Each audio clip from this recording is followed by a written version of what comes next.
Hi everyone, I decided to refilm the lecture that I did yesterday because of the very poor quality of the video and the audio. It was actually beyond my control. Okay, so the structure of this course is two lectures per week, Monday and Wednesday.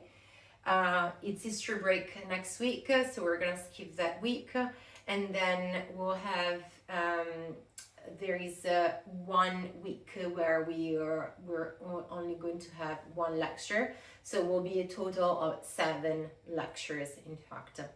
What are we gonna study in this course? So this course is about thermodynamics. I always like to start with an etymology of the word. So thermodynamics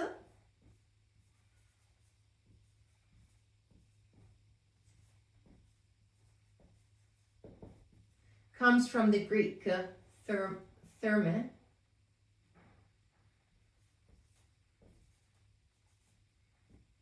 which means heat, and dunamis,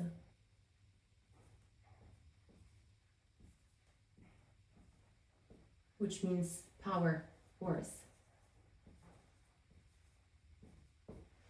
So it was a discipline that developed during the 19th century, mainly to do what? It was practical. The need to convert heat into work. So for example, in the context of steam engines.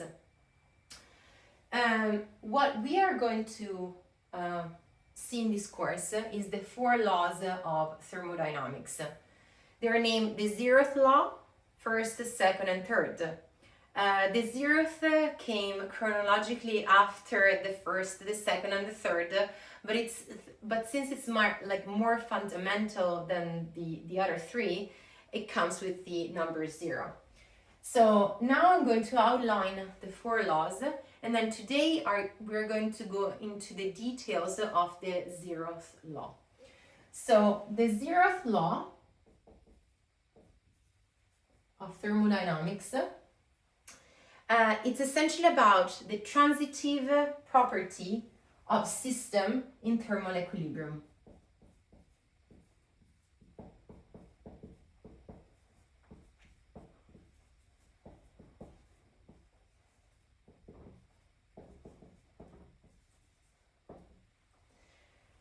What it says is that if you have a system A and a system B, and they're both in thermal equilibrium with a system C, then it must also mean that A and B are in thermal equilibrium with each other. First law, sometimes people say it's about the conservation of energy. I just think it's like an equation essentially. And the equation is this one.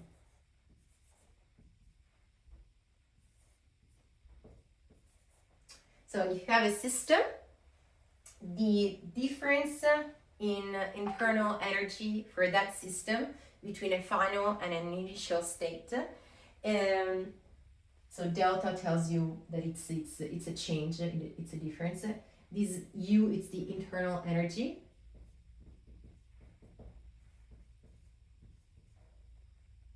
Of the system, which means its potential and kinetic energy, equals the heat added to the system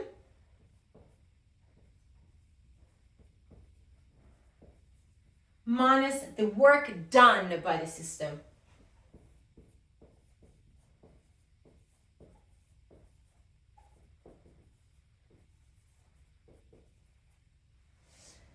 Nice.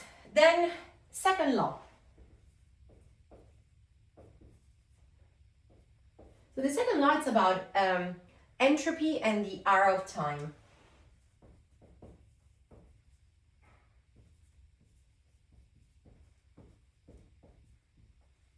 And it says that if you have an isolated system, S, which is S is the entropy of that system. We'll see what that means. But it's a measure of the order of that system. So S will always increase over time. So if you have a final state and an initial state, the difference between the entropy of those two states will always increase over time if the system is isolated. What does it mean? Well, it means that you can also look at it this way, that if I have like a chalk and I let it fall on the floor, it will shatter into pieces. And that's a process you do see, but you don't see the inverse process for which the pieces of chalk like put themselves together and like you have the original chalk. So in a way, this tells you about the hour of time. So time, the hour of time is in that direction, in the direction toward which entropy is increasing. The third law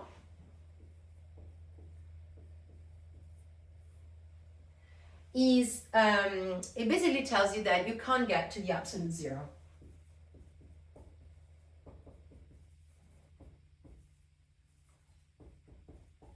And what does it mean, absolute zero? So, well, we'll see that there exists a minimum temperature that one can reach,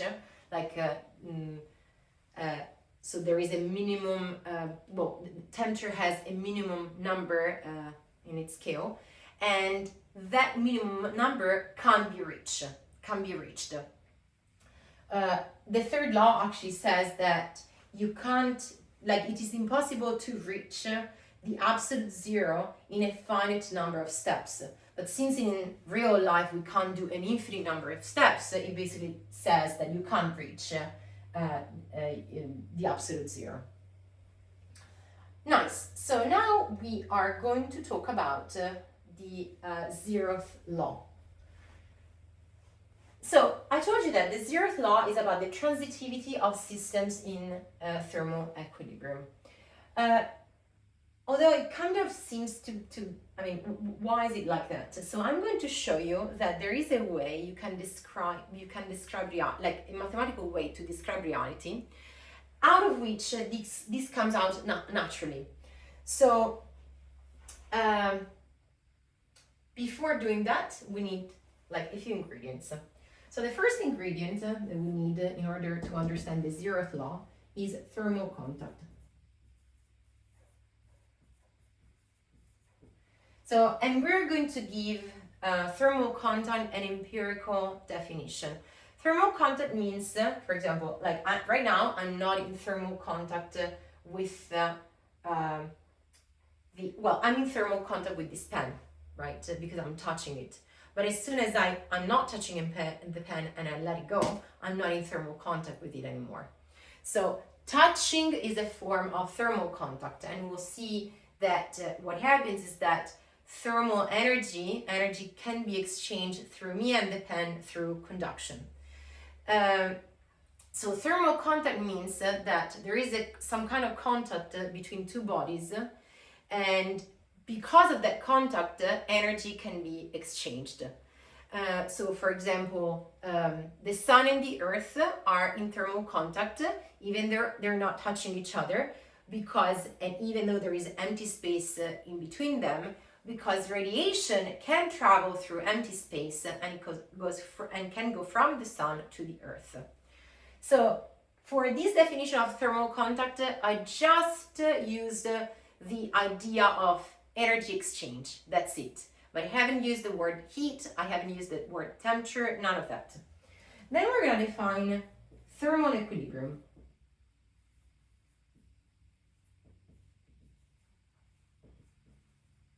So thermal equilibrium, and again, we're going to give an empirical definition of thermal equilibrium. Thermal equilibrium means when you have two objects, two bodies in thermal contact, and nothing happens. Like maybe something did happen, there was an exchange of energy, but at some point nothing happens anymore and everything is static. There is no change in anything you can see from the two objects, okay? So it's a static situation, and that is when you have thermal equilibrium. So no more energy exchange. Right, so we have these two ingredients, and now we need some math. So I'm going to give you a parenthesis, a mathematical parenthesis. So, and it seems that it doesn't have anything to do with the zeroth law, but in reality it does. So I'm going to talk about equivalence relations.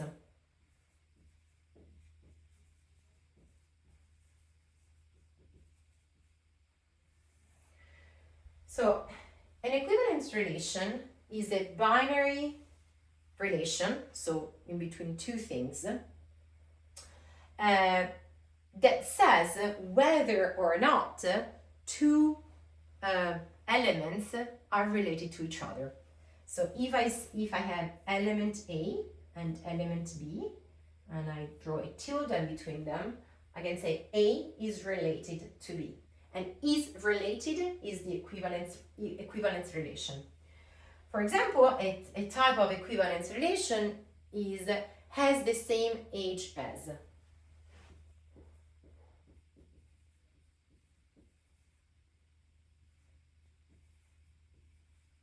Okay? And for an equivalence relation to be an equivalence relation, it needs to respect three things. Reflexivity, symmetry, and transitivity.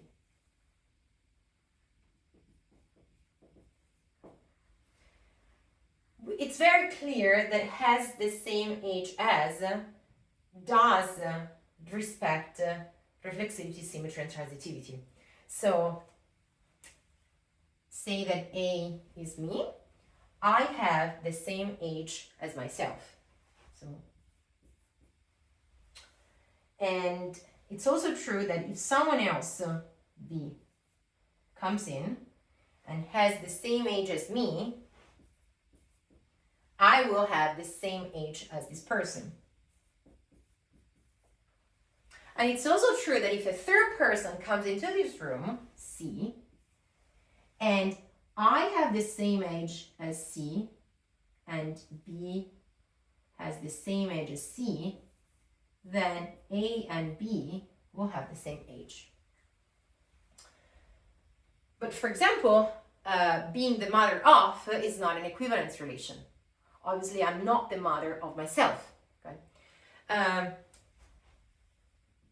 Equal is an equivalence relation.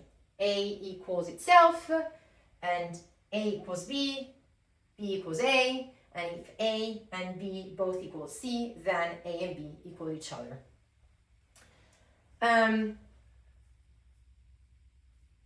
So now that we know what's an equivalence relation, we are going to add the third ingredient to our storytelling. Thermal equilibrium is an equivalence relation.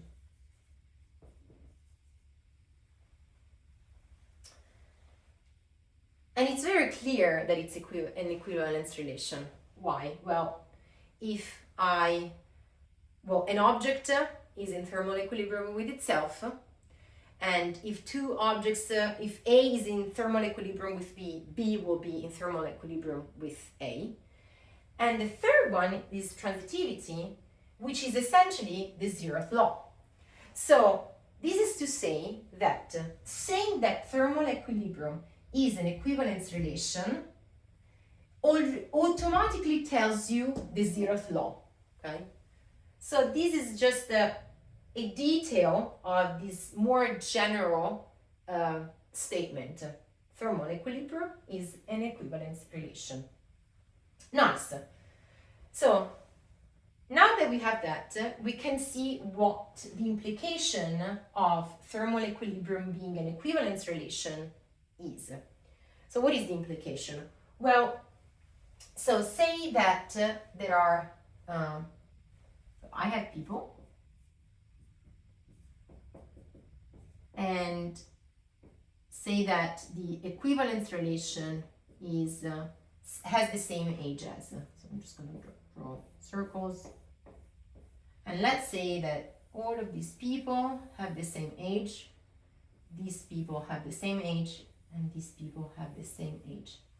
Okay, and age as in, and age is a number, so we say that age is a number, so let's say these are 30 years old, 18 years old, 7 years old. And obviously these groups are non-overlapping.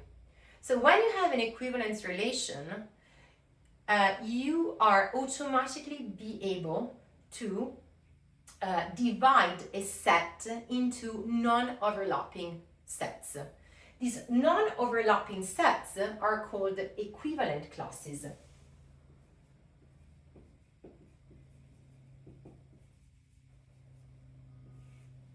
So within each equivalent class, the elements belonging to that class are equivalent to each other. So this guy is 30 years old, this guy will be 30 years old. This guy is 7, this one will be 7. 18, this one will be 18, and so on and so forth. The same can be said for a set whose elements are in thermal equilibrium with each other. So again, so say that I have elements, and these are in thermal equilibrium with each other, and these are in thermal equilibrium with each other, and these ones are in thermal equilibrium with each other. I have equivalent classes. In the same way that we assigned a label, so the label age, to each equivalent class, we can also assign a label to these classes. That label is the label temperature. So this is going to be T1, T2, and T3. So from the fact that thermal equilibrium is an equivalence relation, it comes that we can assign, so we can assign temperature as a label to equivalent classes under that equivalence relation, so which is thermal equilibrium. Okay. And then we can also conclude that if two classes have the same temperature, they will also be in thermal equilibrium between them. So we can say that two systems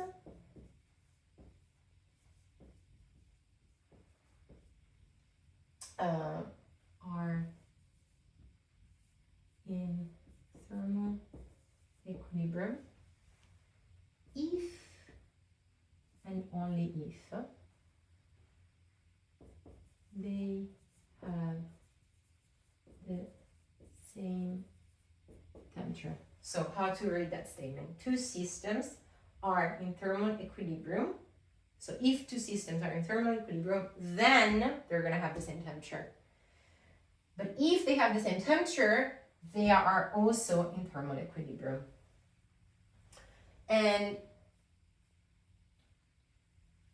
so from all of these, we have seen that temperature is arising as a concept just by saying that thermal equilibrium is an equivalence relation. What can we say about temperature? Well, we can say that temperature is a scalar state, and I'm going to tell you what that means, function.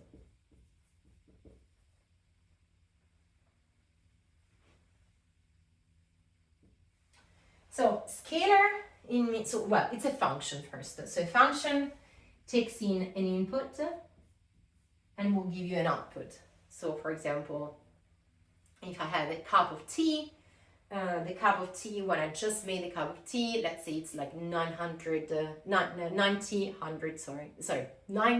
degrees. It's 90 degrees Celsius. And then over time, the temperature will go down And so at T1, the temperature is like 19 degrees, and at T2, it will be, let's say, 25 degrees. Now, the word state, what does that mean? It means that the value you measure now does not depend on what happened in the past, like how you got there. So say that I blew on my cup of tea, or I just let it sit there. At some point in time, the temperature will be 25 degrees. But that state, like it doesn't matter if you blew on it or not. I mean, obviously, it will reach 25 degrees quicker if you blew on the cup of tea. But like the actual state of the object won't matter if you blew on it or not. And so that's when we say that's why we say state function. It's we can also say it's path independent. Right. So now I'm going to do. So I have a bottle of water. This is metal and this is wood. And I mean, you have to trust me on that, but like you can also do this at home. So if I'm touching the metal, so now I'm answering the question, how to measure temperature, okay? So we know that temperature is like a label, but how do we measure temperature? And now I'm gonna show you that we are very bad at measuring temperature. So if I'm touching the metal bottle, I feel as if it's colder than the wooden cup. And why is that? So this bottle has been sitting in this room for quite some time. So obviously, if I'm gonna take a thermometer and I'm gonna check the wood cup and the metal body, the temperature will be the same. But that's not what I'm experiencing. And the reason I'm not experiencing the same is because I'm not actually a thermometer. What I'm measuring when I say that something is cold or hot is the ability of that material to absorb energy from myself. So, and metal is it's better at conducting thermal energy than wood. And so I feel my thermal energy, so this is what's actually happening, is that my thermal energy is leaving my hand in a more efficient way when I'm touching the metal instead of when I'm touching the wood. So this tells you that we are very bad thermometers. And tomorrow we're gonna see how we can measure temperature using a proper thermometer. So what a thermometer does is essentially measuring this label that you have assigned to that equivalence relation.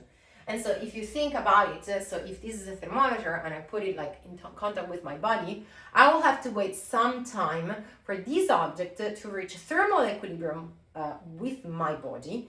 Then I will read off the label on that measuring tool, and then I will assign that same label to myself because we said that if two objects are in thermal equilibrium, they're part of the same equivalence class, and so they have the same label, which is this label temperature. Okay, so we said what is temperature in a way, in a mathematical way. But what's temperature physically? So we can ask ourselves what is physically, and we can ask ourselves what it is at a microscopic level. So physically, temperature is proportional to the average kinetic energy of molecules or particles. So T equals sorry, actually, let me do something else. So the average kinetic energy, so the two brackets mean average of some, of one molecule, let's say, is 3 halves kBT. How to get to that equation? Okay, so imagine you are in one dimension. In one dimension, so only one dimension, so not x, y, z, not x, y, z, but only one, so not that one, not that one. So only x, for example.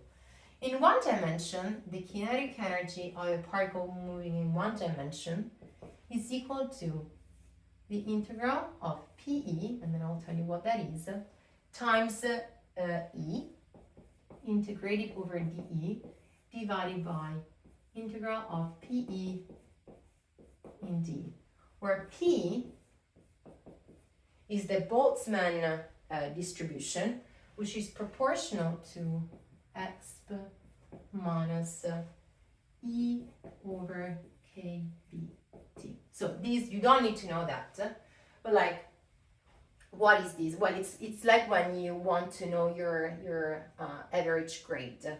So you would do the sum, not the integral, because it's not a continuous quantity. The grade is like, it's discrete.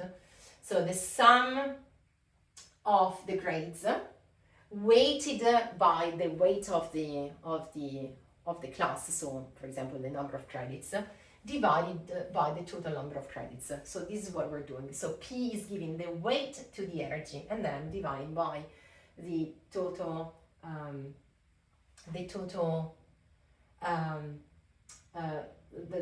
integral of the probability, and the probability is this one. So this will tell you how much one specific energy weights.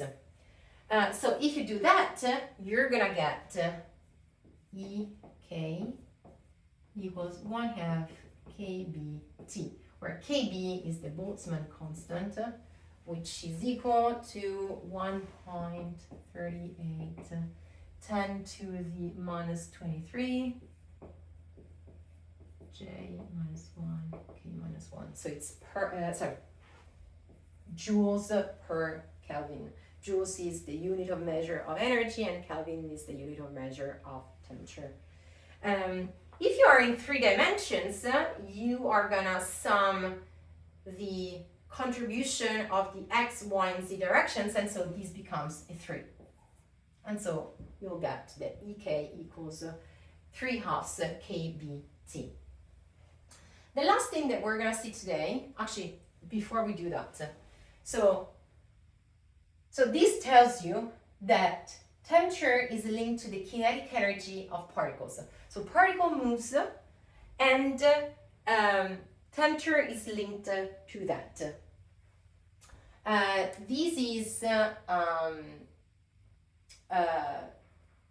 This is true for an ideal gas, by the way, because in an ideal gas, each molecule is acting independently from the rest of the molecules or atoms.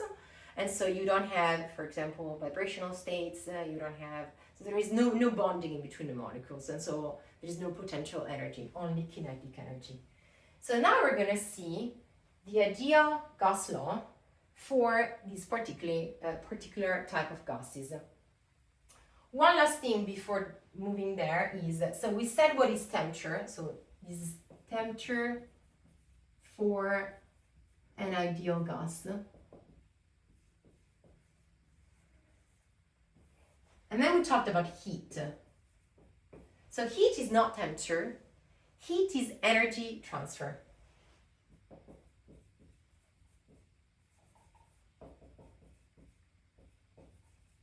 And so looking back at thermal equilibrium, now that we know what heat is, we can say that when two bodies are in thermal equilibrium, there is no heat, no energy exchange in between them.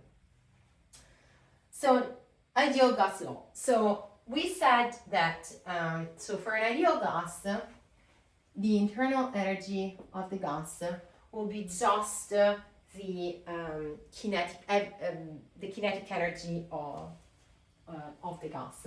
So EK, and suppose you have n molecules, it's going to be n times the average kinetic energy of the molecule.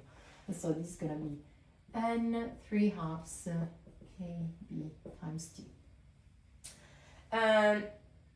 So now we want to get to the ideal gas law. So the gas must be contained in some container. And so when the molecules go around, they hit each other, they collide, and they're going to bump onto the walls of this container. And so there's going to be some force on the container, there's going to be pressure on the container. Now, if you do like a detailed analysis, you can see that P, so and this is just like Newton's law, you can see that the pressure on the container is 2/3 times the number of molecules divided by the volume of the object times the kinetic energy. And this kind of makes sense, right? Because if the energy, the kinetic energy of the molecules goes up, it means that they're moving like faster all around, and so the pressure will go up. If the volume is bigger but nothing else changes, the pressure will go down. And obviously, if the number of molecules is higher, you're going to have more molecules in the same volume, and so the pressure will also go up. So this makes sense. So now we can take that, put it in here, and if you do that substitution, you're going to get that P times B equals N, big N, KB times T. And this is your ideal gas law. And then sometimes it's easier to use moles instead of number of molecules. So N, small n, would be the number of moles in the container, which equals what? Equals N times the, big N equals N times NA. So N would be the number of moles in the container. Every mole has NA things, particles, molecules, and so big N is the total number of things that you have in the container. And so if you do that, we can say that R equals NA times KB. And so that thing can be rewritten as PV equals small n RT. And that's it. That's all for today. And so tomorrow we are going to see how we can measure temperature. Bye.